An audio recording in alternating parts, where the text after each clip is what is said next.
Good morning students. मैं doctor Vijendra Singh Tanwar, associate professor in English और वर्तमान में राजकीय महाविद्यालय गुढ़ा में पदस्थापित हूँ।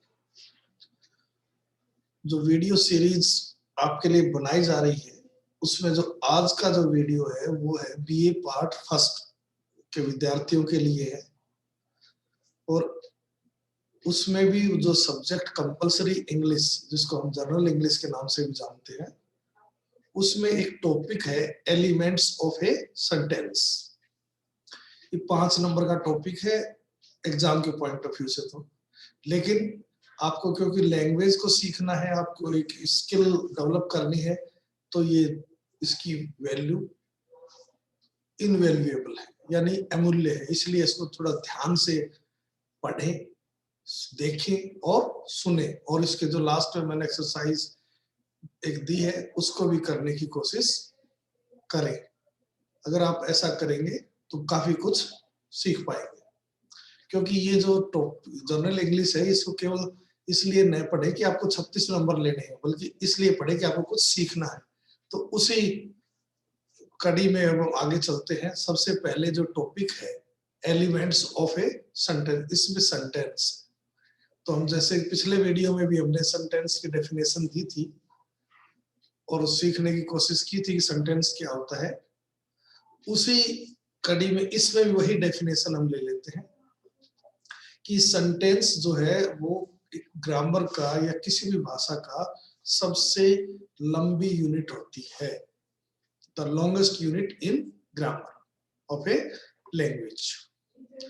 इसमें एक वर्ड भी हो सकता है, ग्रुप ऑफ वर्ड्स भी हो सकते हैं, लेकिन इसकी जो कह लीजिए मुख्य विशेषता ये होनी चाहिए, it should make a complete sense, इसका पूर्ण अर्थ निकलना चाहिए। और इसके अंदर it must have a finite word, expressed और अंडरस्टूड। एक्सप्रेस्ड और अंडरस्टूड का मतलब या तो सामने दिखाई दे या हम अंडरस्टूड हो, हाँ ये बात तो है इसके अंदर। ये फाइनाइट वर्ब बहुत इंपॉर्टेंट है, क्योंकि पिछले जो वाक्य कर रहे थे कि फाइनाइट वर्ब का मतलब वो वर्ब जिसमें अगर हम टेंस चेंज करें तो बदलाव आ सकता है, अगर सब्जेक्ट चेंज करें तो भी बदलाव आ सकता है। मतलब इसके पास्ट है, प्रेजेंट टेंस है, कॉनकॉर्ड है, इंपेरेटिव और सब्जेक्टिव मूड सब होते हैं इसके अंदर। अगर किसी वाक्य में फाइनाइट वर्ब नहीं है तो कोई भी वाक्य नहीं हो सकता। सिंपल सा नियम रखो दिमाग में, no finite verb no sentence. यानी हर सेंटेंस में जो सबसे जरूरी चीज है, जो इसके बिना कोई, वो है फाइनाइट वर्ब। बाकी चीजें अलग होती है। जैसे उदाहरण के लिए the boys are playing football, इसमें मैंने जो ग्रीन जो दिया है जैसे आर है, ये क्या वर्ब तो है आर प्लेइंग, लेकिन फाइनाइट वर्ब केवल आर है। अगर हम बॉय कर दे तो इज प्लेइंग हो जाएगा, टेंस चेंज कर दे तो वर प्लेइंग हो जाएगा। इसी तरह he sits in A corner, तो ये वर्ब फाइनाइट वर्ब है। He saw that it rained all day, she may have been being beaten. देखिए सबसे ज्यादा ग्रुप है कि एक वर्ब फ्रेज में 5 वर्ब हो सकती है मैक्सिमम, ये उसका एक उदाहरण है। लेकिन उसमें जो फाइनाइट वर्ब केवल एक ही होती है और वो वर्ब होती है जो सबसे पहले आती है। तो इसमें में फाइनाइट वर्ब है। दूसरे शब्दों में एक सेंटेंस वो है जिस शब्दों का समूह जिसका पूर्ण अर्थ निकलता हो और उसके अंदर फाइनाइट वर्ब होनी चाहिए। अगर फाइनाइट वर्ब नहीं है तो कोई वाक्य नहीं होगा। फाइनाइट वर्ब चाहे अंडरस्टूड हो या एक्सप्रेस्ड हो। अब ट्रेडिशनली जो सेंटेंस होता है जिसका हम एनालिसिस करते हैं तो उसके 2 भाग मानते हैं, एक सब्जेक्ट और दूसरा प्रेडिकेट। तो ये सब्जेक्ट एक बहुत इंपॉर्टेंट पार्ट है, प्रेडिकेट के तो 4 आगे और हो जाएंगे तो जब हम एनालिसिस करेंगे। तो सब्जेक्ट को यहाँ अच्छी तरह समझ लीजिए। सब्जेक्ट क्या होता है? सब्जेक्ट इज ए वर्ड, यानी एक शब्द हो सकता है, एक ग्रुप ऑफ वर्ड्स, शब्दों का समूह हो सकता है that denotes the person or thing about whom or which something is said in a sentence. उस वाक्य में जिस व्यक्ति या वस्तु के बारे में जो कुछ कहा जाता है वो होता है सब्जेक्ट। मतलब जिसके बारे में भी कहा जाए, चाहे वो व्यक्ति हो या कोई चीज हो। इसके साथ साथ दूसरी चीज क्या होनी चाहिए सब्जेक्ट में? It must be a noun और नाउन इक्विवेलेंट, समकक्ष। या तो ये नाउन हो या नाउन का समकक्ष होना चाहिए। And may consist of any number of words, ये लंबाई इसकी कोई सीमित नहीं, कितने भी शब्दों का हो सकता है सब्जेक्ट। यानी कि नाउन होना चाहिए जिसके बारे में कहा जाता है, वो होता है सब्जेक्ट। उदाहरण देखिए, John carefully search the room, किसके बारे में कहा गया? जॉन के बारे में, तो इसमें सब्जेक्ट है जॉन, जिसको अंडरलाइन किया हुआ है। My eldest brother Mohan has been writing to me from Calcutta for the last 15 years। इतनी बातें हमने किसके बारे में बताई? मोहन के बारे में, जो मेरा बड़ा भाई है। तो पूरा सब्जेक्ट बनता है, ये हम पहले भी कर चुके हैं, सारा सब्जेक्ट जो अंडरलाइन किया हुआ है। That she answered the question correctly pleased him enormously. That she answered the question correctly, ये है सब्जेक्ट इस वाक्य का। नाउन फ्रेज, एडवर्ब फ्रेज ये हो जाती है। अब ये एनबी का मतलब नोट ऑफ बेन, यानी नोट करने लायक पॉइंट बात ये है इस सब्जेक्ट से रिलेटेड कि the subject of a sentence usually comes first. वाक्य के शुरू में आता है आमतौर पर तो, बट ओकेजनली यानी यदा कदा it is put after the predicate, यानी वर्ब के बाद में भी, सबसे लास्ट में भी आ सकता है। जैसे हियर कम्स द बस, तो इसमें किसके बारे में कहा गया? द बस के बारे में, तो बस सब्जेक्ट है इसमें, जो कि बाद में है। Sweet are the uses of adversity, sweet क्योंकि नाउन नहीं है, स्वीट तो एडजेक्टिव है, विशेषण है, इसलिए इसका सब्जेक्ट क्या है? The uses of adversity. After sunshine comes the rain, तो इसमें सब्जेक्ट क्या है? The rain. यानी ये तीनों एग्जांपल इस बात के हैं कि कई बार सब्जेक्ट वाक्य के बाद में भी आता है।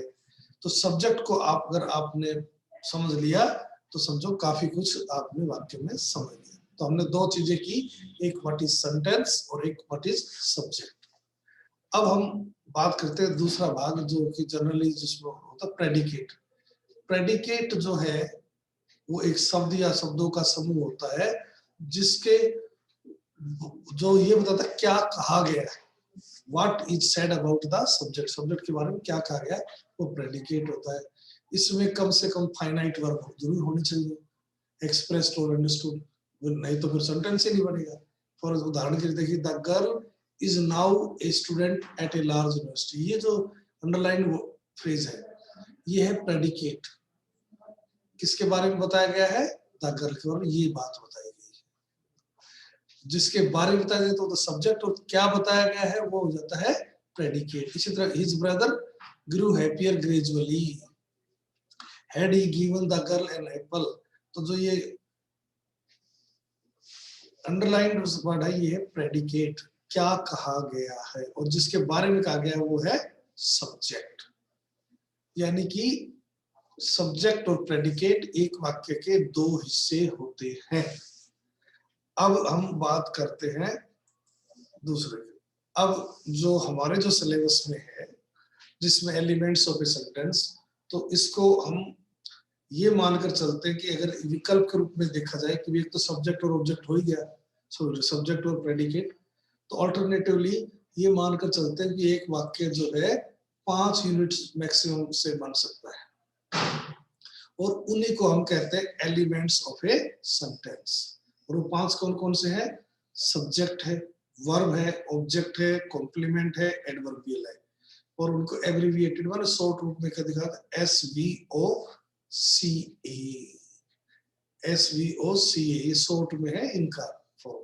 तो सबसे पहले करते हैं एस का मतलब सब्जेक्ट, ये तो हम कर ही चुके अभी कि क्या होता है जिसके बारे में बताया जाता है। अब आता है नंबर 2 वर्ब। तो वर्ब क्या है? A verb is a word used to tell, ये बताने के लिए, ऐसा जोर देकर बताने के लिए, समथिंग अबाउट सम पर्सन और थिंग, किसी चीज के और व्यक्ति के बारे में बताती है। In other words, a verb is the element in a sentence that either show a state or an action, या तो कोई प्रोसेस बताती है या कोई एक्शन। जैसे हरी लाफ्स, इसमें एक्शन है, इसमें लाफ जो है वर्ब है, एक्शन हो रहा है। द क्लॉक स्ट्राइक्स एक्शन है। ही गेव, अंडरलाइन वर्ड सभी वर्ब है, गेव एक्शन है, gave smoking. He is a student, तो ये स्टेट है। आई फील, फीलिंग यानी वो एक्शन है। राइट्स एक्शन है। तो ये सब क्या है, वर्ब है। कोई भी वाक्य का एनालिसिस जब आप भी करें तो सबसे पहली जरूरी रिक्वायरमेंट है कि आप उसमें वर्ब से शुरुआत करें। अगर आपने वर्ब सही ढंग से ढूंढ ली वाक्य के अंदर तो 99% आपका एनालिसिस सही होगा। इसलिए जब भी शुरुआत करें वर्ब से करें, उसके बाद सब्जेक्ट, और फिर अब देखिए तीसरी चीज अब आती है, नेक्स्ट चीज यानी ऑब्जेक्ट। अभी मैं आपको इस स्लाइड में एक फार्मूला बताता हूं जो कि 99% फिट बैठ जाता है एक दो चीजों को छोड़कर। जो कॉम्प्लीमेंट जब करेंगे तो अगर वो दिमाग में कॉम्प्लीमेंट क्लियर हो जाता है तो वर्ब ऑब्जेक्ट पता लगाना बड़ा आसान हो जाता है। सबसे पहले देखिए वर्ब जो होती है, वर्ब से हम 2 पर्सन पूछते हैं, क्या करने के लिए, ऑब्जेक्ट का पता लगाने के लिए। ऑब्जेक्ट का पता लगाने के लिए हम 2 पर्सन पूछते हैं एक वर्ब से, व्हाट और हूम। होता है वर्ब अगर आपने पहचान ली तो 99% आपका काम सही होता है। तो 2 पर्सन में पहला है व्हाट और हूम। अब 3 पॉसिबिलिटी होंगी, इसके 3 उत्तर हो सकते हैं। एक ही उत्तर हो व्हाट और हूम, दोनों का ना उत्तर हो, एक ही चीज का उत्तर हो, या व्हाट का हो या हूम का हो वाक्य में। तो अगर एक का ही उत्तर है तो उस वाक्य में एक ऑब्जेक्ट है। दूसरी पॉसिबिलिटी है दोनों का उत्तर हो। अब दोनों का ही, व्हाट का भी उत्तर है, हूम का भी उत्तर है, तो आपको ये देखना जो दोनों उत्तर है वो एक चीज है या अलग अलग चीज है। अगर वो एक चीज है तो एक पहले वाला तो ऑब्जेक्ट होगा और दूसरा कॉम्प्लीमेंट होगा। और अगर दोनों चीज अलग अलग है तो दोनों चीजें अलग अलग है तो 2 ऑब्जेक्ट होंगे। जो व्हाट का उत्तर है वो डायरेक्ट ऑब्जेक्ट और हूम का है वो इनडायरेक्ट ऑब्जेक्ट होगा। जैसे, और तीसरी पॉसिबिलिटी ये है कि उसमें कोई उत्तर ही नहीं हो, न व्हाट का हो न हूम का। इसका मतलब उस वाक्य में ऑब्जेक्ट है ही नहीं। जैसे उदाहरण देखिए, he gave me a book, इसमें वर्ब क्या है, गेव। इसमें 2 पर्सन पूछे, व्हाट गेव, क्या दिया, ए बुक। किसको दिया, हूम, मी को। अब मी और ए बुक एक ही चीज है, 2 है, 2 अलग अलग चीजें। तो ए बुक व्हाट का उत्तर है तो डायरेक्ट ऑब्जेक्ट, और ये मी हूम का उत्तर इनडायरेक्ट ऑब्जेक्ट हो गया। दूसरा वाक्य देखिए, दे वर लाफिंग, इस वर्ब में तो व्हाट और हूम का उत्तर है ही नहीं सेंटेंस, इसमें ऑब्जेक्ट नहीं है। इसी तरह देखिए, he saw her yesterday, saw whom और व्हाट, हूम का उत्तर है हर, यानी इसमें एक का ही उत्तर तो एक ऑब्जेक्ट है, उसको डायरेक्ट ऑब्जेक्ट बोलते हैं। इसी तरह आई एम सिंगिंग, इसमें कोई उत्तर नहीं है, इसमें ऑब्जेक्ट नहीं है। A barking sound the man heard, देखिए सब्जेक्ट इतना, a barking sound the man heard, heard verb है तो कोई उत्तर नहीं है, तो इसलिए कोई ऑब्जेक्ट नहीं है। इसी तरह डॉग्स बार्क, इसमें भी कोई ऑब्जेक्ट नहीं है। अब देखिए, वी कॉल नेहरू चाचा, कॉल क्या कहते हैं, चाचा। किसे कहते हैं, नेहरू को। यानी व्हाट का भी उत्तर है और हूम का भी है, लेकिन हम देखते दोनों एक ही चीज है, नेहरू ही तो चाचा है और चाचा ही नेहरू। इसलिए जो पहला है वो तो ऑब्जेक्ट है और दूसरा क्या हो जाएगा, कॉम्प्लीमेंट। दूसरा हो जाएगा कॉम्प्लीमेंट। अब इसी चीज को थोड़ा सा दूसरे ढंग से देखिए, यानी we use the word object to talk about thing और person that the action is done to, इसको एक्शन किया गया है, और the one who receives the action, या जो रिसीव करता है एक्शन का। अब 2 प्रकार के ऑब्जेक्ट है, टाइप्स ऑफ ऑब्जेक्ट, एक तो डायरेक्ट ऑब्जेक्ट। डायरेक्ट ऑब्जेक्ट क्या है, the direct object of A verb is the thing being acted upon, जिस पर चीज पर जो एक्शन हुआ, so it means it is the receiver of the action, यानी उस एक्शन को रिसीव करती है डायरेक्ट ऑब्जेक्ट। जैसे उदाहरण देखिए, all the actors have played their parts, तो देयर पार्ट्स है ये उनका ऑब्जेक्ट है, direct object. She wrote me a letter, direct object क्या हो गया, ए लेटर। इस तरह Pauline has passed her mother a parcel, तो इसमें व्हाट का उत्तर पार्सल, होम का मदर, हर मदर, लेकिन जो व्हाट का उत्तर है वो कहलाएगा डायरेक्ट ऑब्जेक्ट। इसी तरह इनडायरेक्ट ऑब्जेक्ट क्या है, the recipient of the direct object, यानी उसका लेने वाला यानी होम का उत्तर। Pauline has expressed her mother a parcel, देखिए व्हाट का उत्तर तो ए पार्सल था और होम का हर मदर, तो हर मदर ये हो गया इनडायरेक्ट ऑब्जेक्ट। इसी तरह सी रोट मी ए लेटर, इसमें मी किस चीज का उत्तर है, होम का, तो ये हो गया इनडायरेक्ट ऑब्जेक्ट। इस प्रकार हमने देखा कि हम तीन चीज कर चुके हैं वाक्य के अंदर, सब्जेक्ट, ऑब्जेक्ट और वर्ब। अब बचता है जो इंपॉर्टेंट चीज है वो है कॉम्प्लीमेंट, नंबर 4 कॉम्प्लीमेंट। अब कॉम्प्लीमेंट होता है विच मेक समथिंग कंप्लीट, जो किसी चीज को पूरा करे, कोई चीज अधूरी है, जैसे दे मेक, वाक्य नहीं बन रहा, आगे चाहिए हम दे मेक हर एक मैनेजर, जो भी आप कहना चाहिए, मतलब इसमें जरूरत पड़ती है, जो पूरा करे उसको बोलते हैं कॉम्प्लीमेंट, यानी पूरक। तो एक complement in grammar is a word, clause और phrase that is needed to describe the subject or object of a sentence। यानी कॉम्प्लीमेंट या तो सब्जेक्ट के जुड़ जाता है या ऑब्जेक्ट के, ये ऐसे जुड़ता है कि इनको अलग नहीं कर सकते, सब्जेक्ट के साथ मिक्स अप हो जाता है, उसमें से आप वो चीज निकाल नहीं सकते। और जो लिंकिंग वर्ब है, खास करके बी है, हैज है, बिकम है, ये complements typically follow the linking verbs which show connection rather than action, जो एक कनेक्शन दिखाते हैं एक्शन की वजह से। any noun or adjective after linking verb such as be, become, be और become जो वर्ब है हमारे, be और become, ये दो ऐसे वर्ब हैं जिनको आप कह सकते हैं कि इनके बाद कोई भी लिंक एडजेक्टिव आ जाए, नाउन आ जाए, तो वो 99.99% कॉम्प्लीमेंट ही होता है। जैसे we elected her monitor,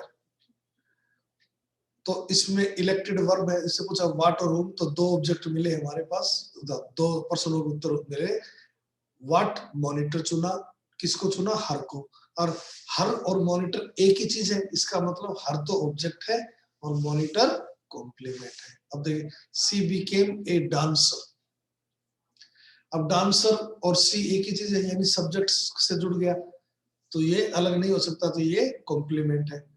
C always keep हर,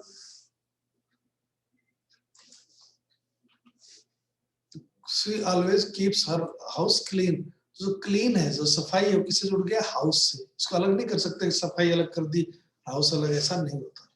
इसी तरह Jaipur is a beautiful city, तो जयपुर ब्यूटीफुल सिटी एक ही चीज है, अलग नहीं कर सकते।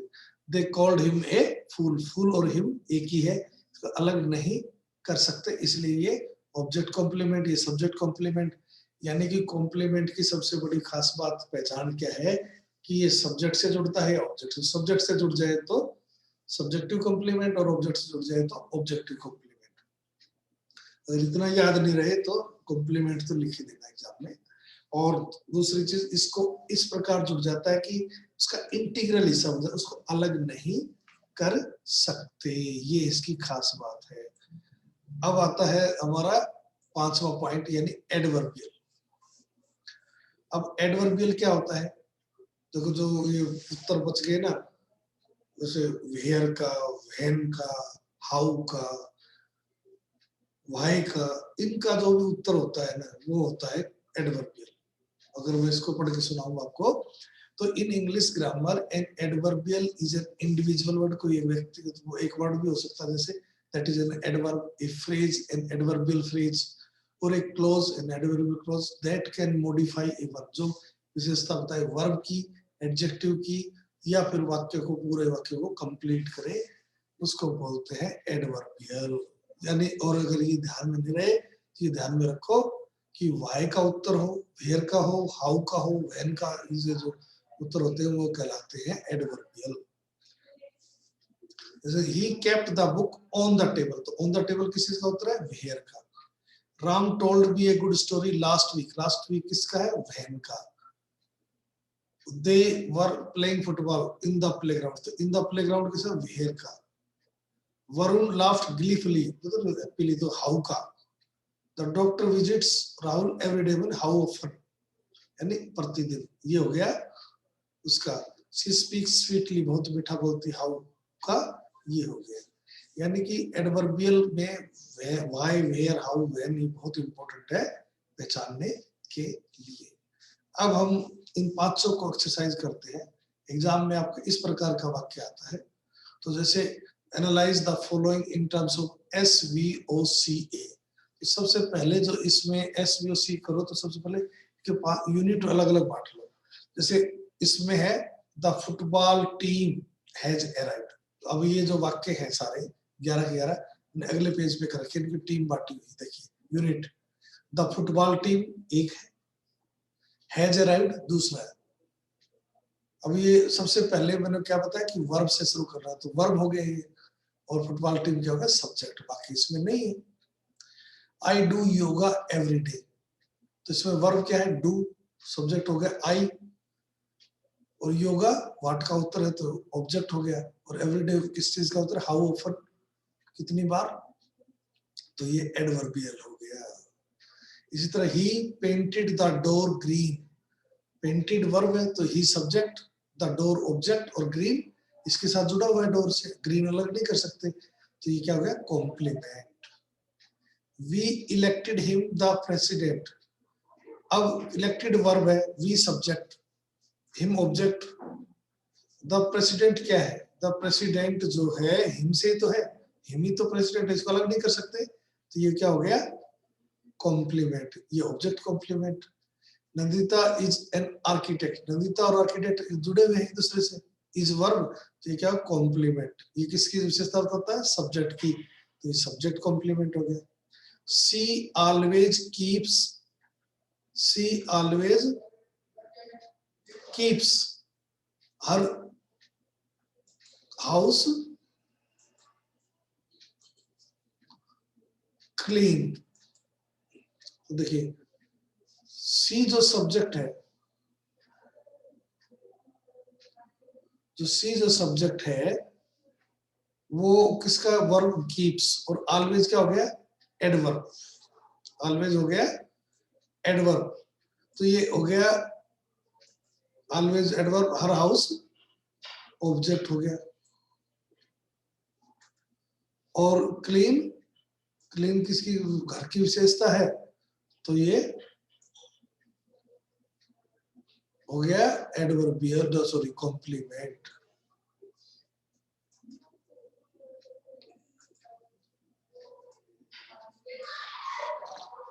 इसी तरह अगला वाक्य, the sky Guru dark,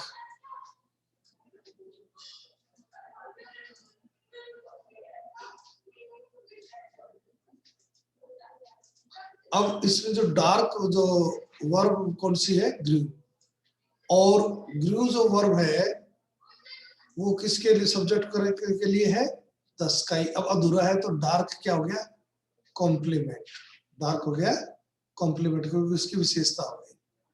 he teaches us history, teach, देखो टीच वर्ब, सब्जेक्ट हो गया ही, व्हाट और हुम पूछिए, व्हाट और हुम जब हम पूछते हैं तो व्हाट का उत्तर है हिस्ट्री, और अस का किसका, हुम का उत्तर है, तो दोनों चीज अलग अलग है, तो इसमें दो ऑब्जेक्ट हो, हिस्ट्री तो डायरेक्ट ऑब्जेक्ट और अस इनडायरेक्ट ऑब्जेक्ट हो गया। The sun keeps us warm, अब ये भी वैसा ही हो गया जैसे पहले क्या था कि कीप्स वर्ब है, the sun subject, us object, और वार्म विशेषता है, तो क्या हो जाएगा, कॉम्प्लीमेंट। अब इसको देखिए, John gave me a book yesterday, तो जॉन सब्जेक्ट, गेव वर्ब, अब गेव के बाद व्हाट और हुम पूछा, what they gave a book, किसको दिया, हुम, मी को, यानी दोनों का उत्तर तो दो ऑब्जेक्ट, मी और बुक दोनों अलग अलग चीजें, दो ऑब्जेक्ट, और a book direct object, me indirect object, और यस्टरडे किस चीज का उत्तर है, वैन का, तो वैन का है तो ये क्या हो जाएगा, एडवर्बियल। अब ये देखिए, sweet are the uses of adversity, जैसा ये तो वाक्य पहले भी आ चुका है, इसमें जो वर्ब है आर है, स्वीट क्योंकि एडजेक्टिव है तो ये नहीं हो सकता, कॉम्प्लीमेंट है, सब्जेक्ट क्या होगा, यूजेस ऑफ एडवर्सिटी। जो मैंने ये नीचे कलर से दिखाए हैं, यानी जो इस कलर का है वो सब्जेक्ट है, इस कलर का वो वर्ब है, ये ऑब्जेक्ट है, ये कॉम्प्लीमेंट है और ये एडवर्बियल है। इस प्रकार आप खुद थोड़ा सा प्रैक्टिस करेंगे तो काफी कुछ सीख जाएंगे। और इसको आप जितना ज्यादा करेंगे उतना ज्यादा प्रैक्टिस उतना ज्यादा होगा। बहुत इंपॉर्टेंट टॉपिक है, इसी पर पूरी लैंग्वेज आधारित होती है। इसको आप ध्यान से सीखे, एक बार सुने, 2 बार सुने, और दिक्कत आए तो क्लास में पूछे, तो उसमें भी हम आपकी मदद के लिए तैयार रहेंगे। Thank you very much.